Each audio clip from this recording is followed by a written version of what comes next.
这里是剑川，它位于云南省的西北部，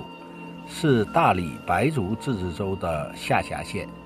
我们这次从怒江州匆匆而来，是为了参加这里2月初8举行的一个千年的民俗活动，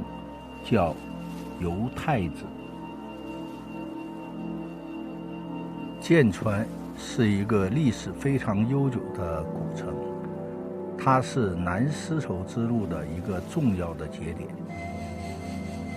保留有大量的精彩的历史文化。游太子就是其中的之一。我镜头下的这个街道就是剑川的北门街，在北门街上有一座古寺叫哲母寺，迎奉的太子就在这个寺里，因此北门街也是剑川游太子活动的起点。中午12点，游太子活动正式开始了。我和很多人都很好奇，游太子这位太子是谁呢？他叫释迦太子。略微知道点佛教常识的都知道，佛祖叫释迦牟尼。释迦在成为佛祖之前，他是国王太子。传说释迦太子每年会在农历2月初8这天，他出游四门，看尽人间的生老病死之后，他即开始如何解救众生轮回之苦的思索。就古城的人们来说，太子是谁似乎不是大家最关心的，但是太子解救众生的精神则深深地受到人们的敬仰，由此形成纪念性的民俗活动，表达着人们期盼着美好生活的向往。千百年来，这一习俗在剑川的金华镇、沙溪镇两地民间都会举行这样的太子游活动，也称2月初8太子会。明清两代之间，每年的2月初8，金华镇和沙溪镇都要各自举办民间庙会。2月初6日，在佛教徒的带领下，人们焚香沐浴，衣冠整齐，虔诚地将太子由行宫请到本主庙里。2月初7为太子诵经做佛事，百姓备齐斋礼果品，向太子祈祷，祈求平安大吉，万事如意。2月初8日，剑川古城打扫得干干净净，家家户户门前都竖起1米多高的大香，等待太子的到来。正午时分，当年刚结过婚的小伙子们穿上民族盛装，争先恐后用8抬大轿将太子从哲母寺请出来，人们穿红着绿，有的捧着佛前贡品，有的扛着花样旗幡，前呼后拥，陪同太子同游东南西北门。队伍中，